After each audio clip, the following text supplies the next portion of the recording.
नमस्कार, सवाल इंडिया का में आपका बहुत बहुत स्वागत है। मैं हूं अभिषेक, मुंबई के स्टूडियो से, और आज एक बार फिर हम बात कर रहे हैं आर्यन खान की, क्योंकि हाईकोर्ट का बहुत सारा वक्त इस समय आर्यन खान केस पर जाया हो रहा है या खर्च हो रहा है।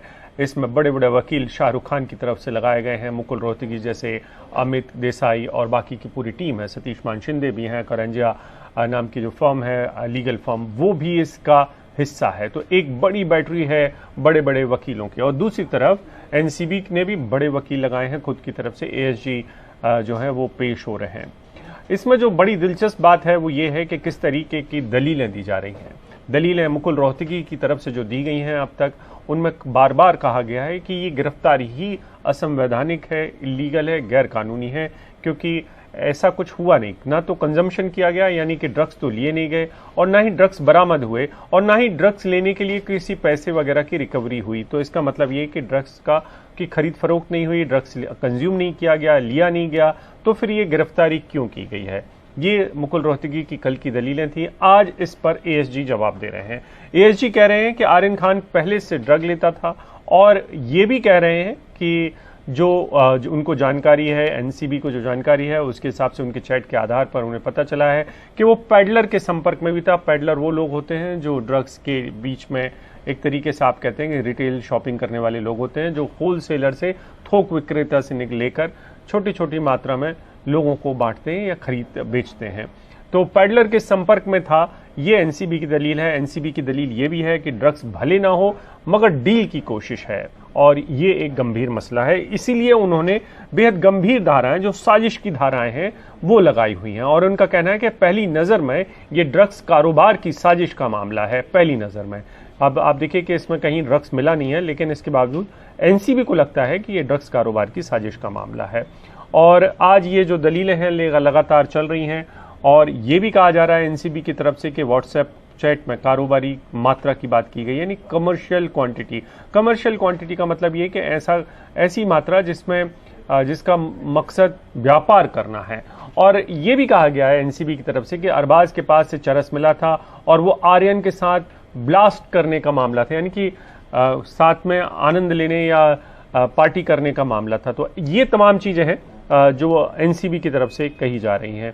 और मुकुल रोहतगी ने जो कुछ कहा है, उसका कहना है कि वो ना स्मोक कर रहा था, ना सेवन कर रहा था, आर्यन के पास से कोई ड्रग्स नहीं मिला है, गिरफ्तारी की कोई जरूरत नहीं थी, आर्यन खान कोई ग्राहक नहीं था, खास मेहमान के तौर पर वो आमंत्रित था, और एनसीबी के गवाह को हमसे जोड़ रहे हैं। एनसीबी के किसी अफसर पर आर्यन खान के परिवार ने आरोप नहीं लगाया है। सिर्फ आरोपी नंबर 2 का साथ होना मेरे खिलाफ जाता है। कोई अपने जूते में कुछ रखता है तो उसके बारे में आरोपी को कैसे पता होगा। मेरे माता पिता के कारण ये केस सुर्खियों में है, ये आर्यन खान की तरफ से दलील दी गई है। और इस केस में आज एक दूसरा घटनाक्रम भी हुआ है, और वो है गोसावी का पकड़ा जाना। गोसावी वो व्यक्ति है जिसने सबसे पहले आर्यन खान की तस्वीर ट्वीट की थी या सार्वजनिक की थी, क्योंकि ये बैठा हुआ था। ये इंडिपेंडेंट विटनेस, कथित तौर पर स्वतंत्र विटनेस है, पंच है, जिसकी ज़रूरत होती है पंचनामे के तौर पर। लेकिन बाद में पता चला कि ये गोसावी जो है, इसका एक आपराधिक इतिहास है, क्योंकि ये भगौड़ा है या फरार है। पुणे में इसकी तलाश चल रही थी, पुणे पुलिस इसकी तलाश कर रही थी। पुणे पुलिस ने अब गोसावी को गिरफ्तार कर लिया है। समीर वानखेड़े के खिलाफ मुंबई पुलिस की जो जांच है वो भी अब आगे बढ़ रही है। वसूली के आरोपों की जांच के लिए 4 सदस्यों की एक टीम बनाई गई है।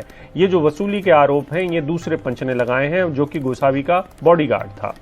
एनसीबी टीम ने ये मामला जब दर्ज किया है, तो समीर वानखेड़े का भी मामला दर्ज किया गया है, क्योंकि एक अलग से इंक्वायरी कमेटी बनाई गई है जो जिस किस्म के इल्ज़ाम पंच ने लगाए हैं, इंडिपेंडेंट विटनेस ने लगाए हैं, उसके बाद। और कल 4 घंटे तक समीर वानखेड़े का बयान दर्ज किया गया। मामले के जांच अधिकारी समीर वानखेड़े बने रहेंगे, ये एनसीबी कह रही है। और समीर वानखेड़े की पत्नी ने इस सब के बीच में एक नया मोर्चा खोला है नवाब मलिक के खिलाफ, क्योंकि वो लगातार हमलावर हैं समीर वानखेड़े के खिलाफ। उद्धव ठाकरे को चिट्ठी लिखी है और कहा है कि शिवाजी के राज्य में महिला की गरिमा से खिलवाड़ हो रहा है। और वो कह रही हैं कि आज बाला साहब नहीं है, लेकिन आप हैं, मराठी होने के नाते आपसे न्याय की उम्मीद है। ये तमाम चीज़ें खड़ी की जा रही हैं क्रांति रेडिकर की तरफ से।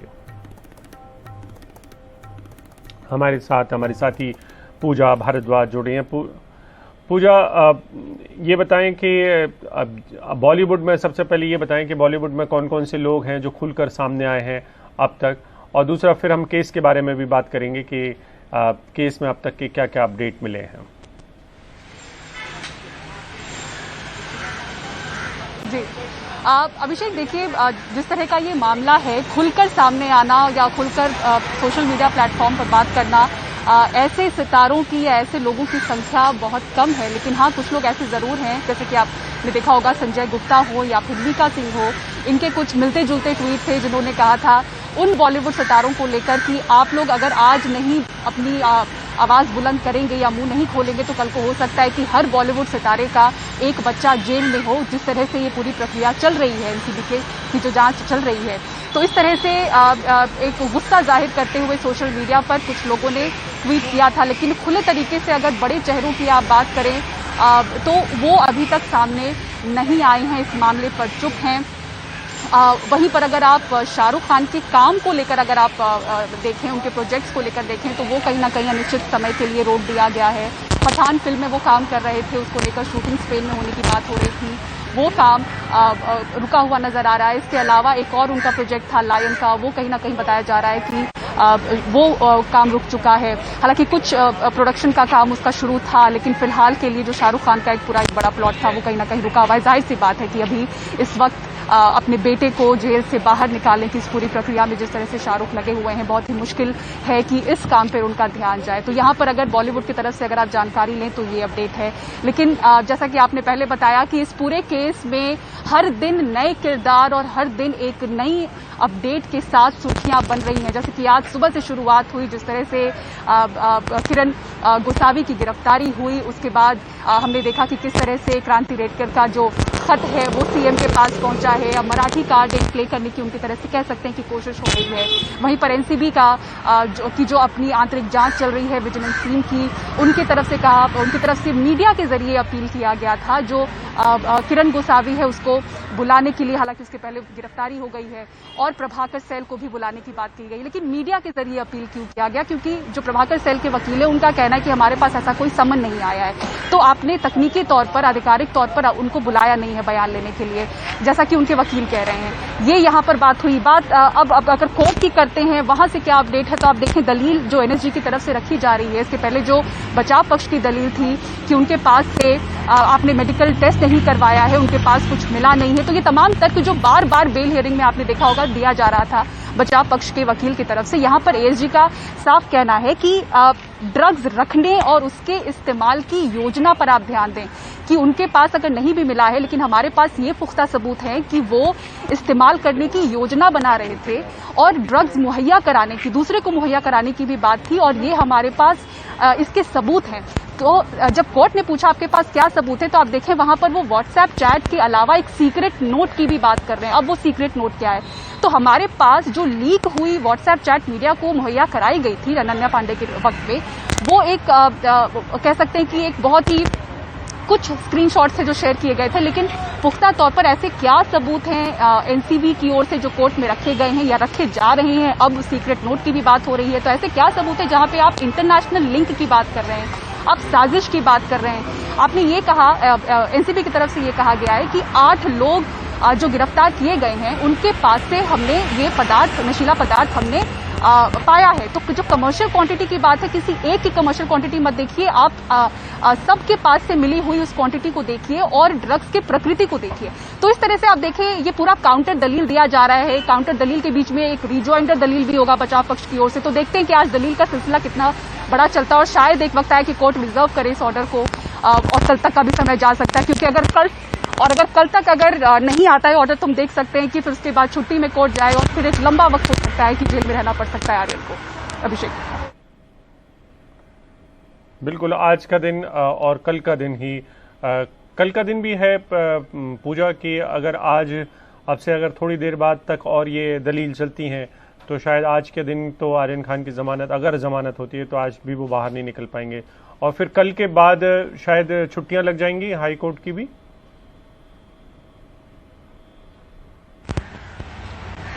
जी बिल्कुल अभिषेक, सैटरडे संडे आप देखिए तो कोर्ट की छुट्टी होती है। एक हमारे साथ सुनील जुड़ गए। सुनील, क्या क्या अपडेट है कोर्ट के अंदर से?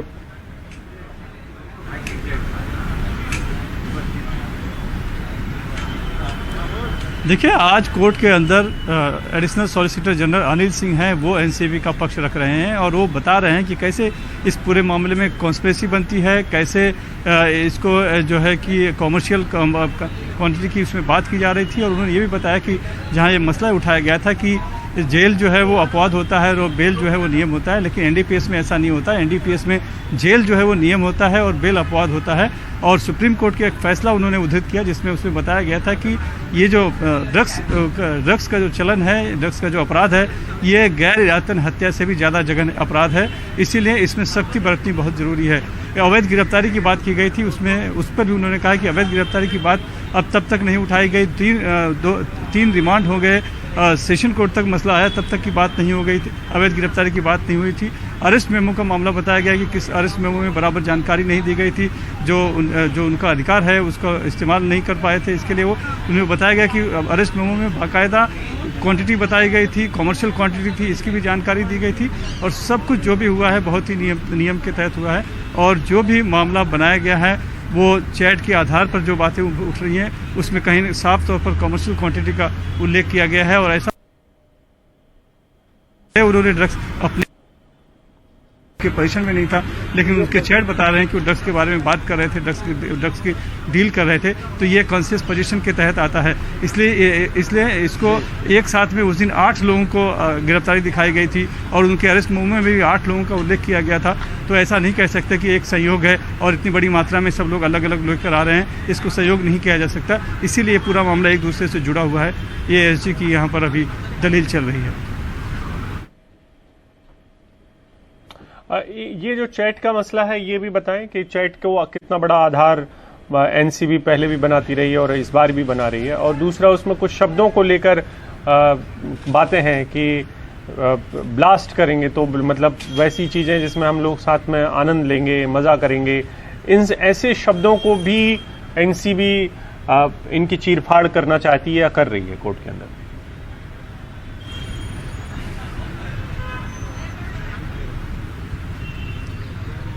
देखिए, एनसीबी का जो केस खास करके आर्यन के खिलाफ है वो चैट के ऊपर ही आधारित है। और उनका साफ तौर पे कहना है कि जो चैट्स बरामद हुए हैं उससे ये साफ हो रहा है कि कहीं ना कहीं आर्यन खान जो है ड्रग प्रोक्योर करने की कोशिश कर रहे हैं, यानी कि ड्रग्स का लेन देन की वो बात कर रहे हैं, जो कि एक बल्क क्वांटिटी में हो रहा है। तो ये एक तरह से कॉन्स्पिरेसी के तहत आता है और खरीद फरोख्त की बात तक जाता है। दूसरा, जब अरबाज मर्चेंट को पकड़ा गया था, उसके जूते से जब ड्रग्स निकली थी, तब उसने कहा था कि ये ड्रग्स मैं और आर्यन दोनों सेवन करने वाले थे और हम क्रूज में जाकर हम उसे ब्लास्ट करने वाले थे, यानी कि उसको स्मोक करने वाले थे, चरस के साथ स्मोक करने वाले थे। ये उसने कबूला था, इस बात को यहाँ पर रखा गया है। तो इन्हीं सब बातों को रखते हुए जो मुकुल रोहतगी ने परसों दलीलें दी थी, गिरफ्तारी को अवैध बताया था, उसी की बातों को काटते हुए उन्होंने यहाँ पर बताया है कि गिरफ्तारी अवैध नहीं थी और ये मजिस्ट्रेट के रिमांड तक, 3 रिमांड तक ये मुद्दा नहीं उठाया गया था और अब इस स्टेज पे जाकर गिरफ्तारी को अवैध बताया जा रहा है। और दूसरी बात उन्होंने ये भी की थी कि किस तरह से बताया जा रहा था कि जो नियम है कि जेल जो है वो अपवाद होता है, बेल जो है कि वो नियम होता है, लेकिन एनडीपीएस में ऐसे फैसले आए हैं सुप्रीम कोर्ट के जिसमें बताया गया है कि जेल नियम है और बेल अपवाद है और इसको गैर इरादतन हत्या से भी जघन्य अपराध माना जाता है, इसलिए इसमें सख्ती बरतनी बहुत जरूरी है। और जो 29 धारा जो तब नहीं लगाई गई थी, उनका कहना था कि फर्स्ट में पहले जो 3 रिमांड हुई थी उसके बाद जो 5 लोगों को जब पेश किया गया था तो 4 घंटे के बाद ही 28 और 29 धारा जोड़ दी गई थी, तो जांच के आधार पर जब कमर्शियल क्वांटिटी उसमें मिली थी। बहुत बहुत शुक्रिया सुनील इस पूरी जानकारी के लिए।